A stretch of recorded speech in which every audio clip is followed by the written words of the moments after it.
man. It's your boy Kazim from thesource.com. You can check me out on Twitter at RealLifeKaz, and you're checking out Kwan Lee TV. You already know. Okay. Tell us about yourself. People who don't know how long you've been out here, what you've been doing, some of the joints you might have seen you doing. Well, first and foremost, I'm from the BX, born and raised, and I've been rhyming for probably 7 years, but professionally for the last 4 years. So, and I've been on a whole bunch of different projects. I released a mixtape, Miss Rap Supreme, last year to coincide with the reality show, and that was pretty crazy. I got a lot of good response for that. And right now, most recently, is my EP, The Calm Before the Storm, and that's available for free download online. It's everywhere, and like I said, the response is just the positive energy around everything, and the response is just really crazy. So I'm excited. The Hey Love video is out there.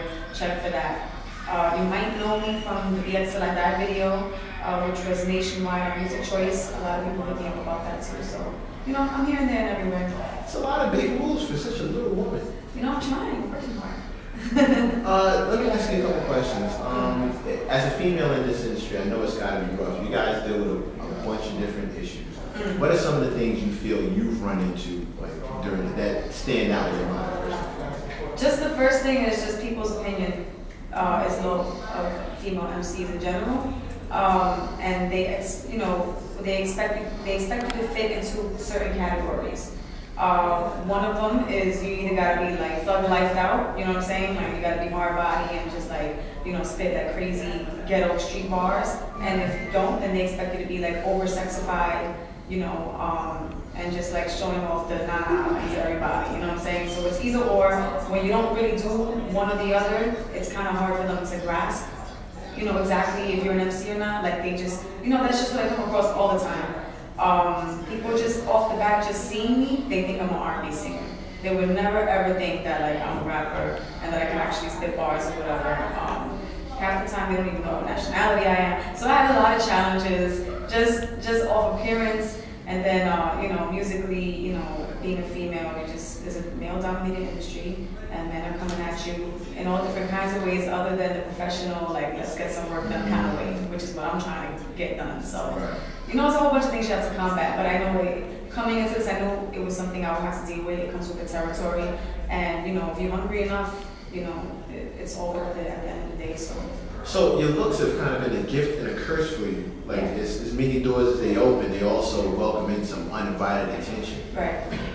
How do you deal with that on a day-to-day basis? It sucks because you gotta be real careful how you move. You don't want to offend that person and be chill, because you might just lose an opportunity just off of that, you know what I'm saying? Which really sucks because it's so hard, to even get those opportunities to begin with.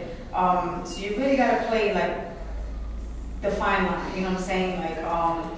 Just keep it friendly, but make sure it's professional, you know what I'm saying? It's just, women know what I'm talking about. I can't really explain it, it's an unspoken women's, it's in the book, but we know how to get around things like that without having to go against anything that, we believe in or whatever, I'm strictly business, but, sometimes when I gotta deal with these jerks, you just gotta know how to deal with it.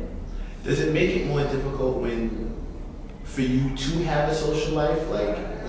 A guy is allowed if he were in a business and met a publicist or something like that, and they started dating, nobody would really say anything. But on the other end, if you started dating a DJ or a fan or a manager or something like that, the gossip would spread like wildfire. Yeah, crazy. Yeah. No. Have you found a way to kind of balance that out and maintain a social life away from music? Yeah. Or does it all get mixed in? It kind of gets mixed in. I just try to be as private as possible. You know what I'm saying?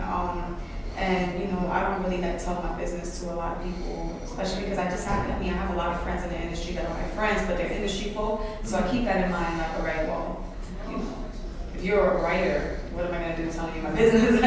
You're a blogger? Okay, cool. We'll just keep it hey, what's up? So, just try to be private and stuff like that. But yeah, definitely, people talk. People love to talk, you know what I'm saying? And when it's a female, it's oh my God, she's dating this one now? Oh my God, what's up? Oh my God. So, it's a double-edged sword, it's a double standard.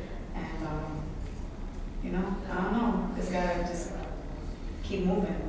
Really. Female hip hoppers are kind of shrinking as far as like the rappers are concerned. It used to be ladies could come out on their own and stand on their own 2 feet, Latifah, MC Light, et cetera, et cetera. And then it became, you know, every lady was like the first lady on the crew, like Eve or Shauna, or they were co-signed by a guy like Nicki Minaj or Ice Cube with Yo-Yo.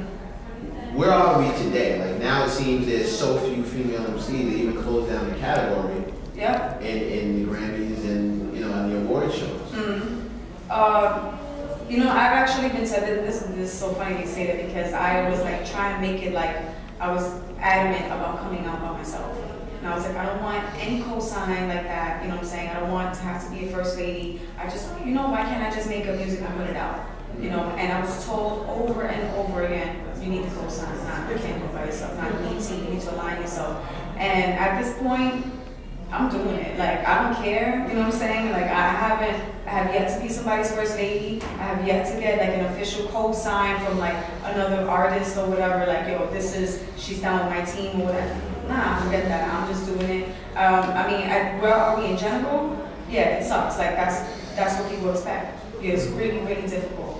But I'm just trying to find my way, like I'm just so headstrong when it comes to stuff like that, like, you know, I guess you call me a feminist, but I really want to make this on my own, and I want to be able to say, like, you know, kind of open the door for others to be like, look, you know, you don't have to do it the way these people are telling you. There is no rule to the game, you know what I'm saying? Like, you just got to be nice, you got to work hard and be hungry, and so that's it, that's what I'm doing.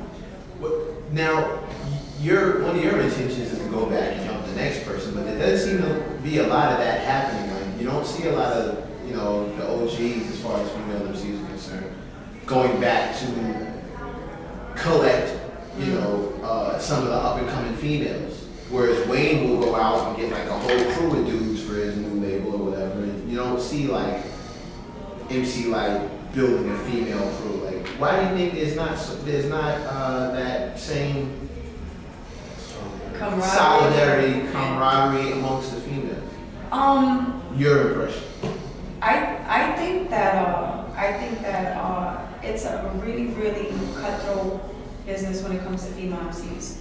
I think that because we get so quickly compared to the next one, because there's so few of us, that you don't really want to align yourself with too many other ones. I mean, this is from what I've seen, because I do tracks with other female MCs all day, if they don't, you know what I'm saying? But from what I see, like, I think that might be part of the problem, is that, you know, as soon as you, let's say 10 years from now, you know, if I put on some female MCs, they're gonna outshine me automatically, you know what I'm saying? And I may not want to let go of that shine, because there's so few of us, so automatically they're gonna compare, oh, but she's not as nice as this one, or she's nicer, you know what I'm saying, or she just looks better. Like, you get judged on so many more different ways, just being a female, you know what I'm saying? Like, forget it, you can't be, I'm just gonna, can I be like really funky here? Can I, you know what I'm saying? Like, if you don't have a fat ass and some hips, it's a wrap for you. Like, they're just gonna be like, yo, I don't care what she has to say, I don't care what she stands for, I don't care what she means to other women. At the end of the day, she's busted, and I don't care about that. You know what I'm saying? Like, that's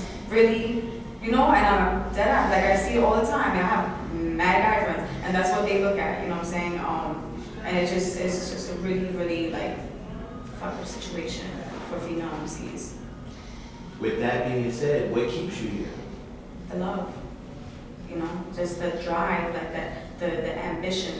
It's just like, I want to succeed in this. I don't care, you know, what people have to say. Like, I face mad criticism outside my house, you know, just walking out my crib, I face criticism on a regular basis. What is she doing? She has pipe dreams. Oh, you know, she's not gonna make it. She don't look the look, or, you know, she just don't fit what people expect, or she's too light skinned, she's Spanish, you know, whatever the case may be. And just off of that, just makes me want to just shove it in their face, like, look, I'm doing it, I don't give a fuck what you have to say, you know what I'm saying? So that's really what it is. I've been told by everybody, family, friends, anything you can think of, like, what are you doing? You know, it's too smart for this, you need to be doing this. I don't care, I'm just doing it. And that is what we call Bronx attitude. For real.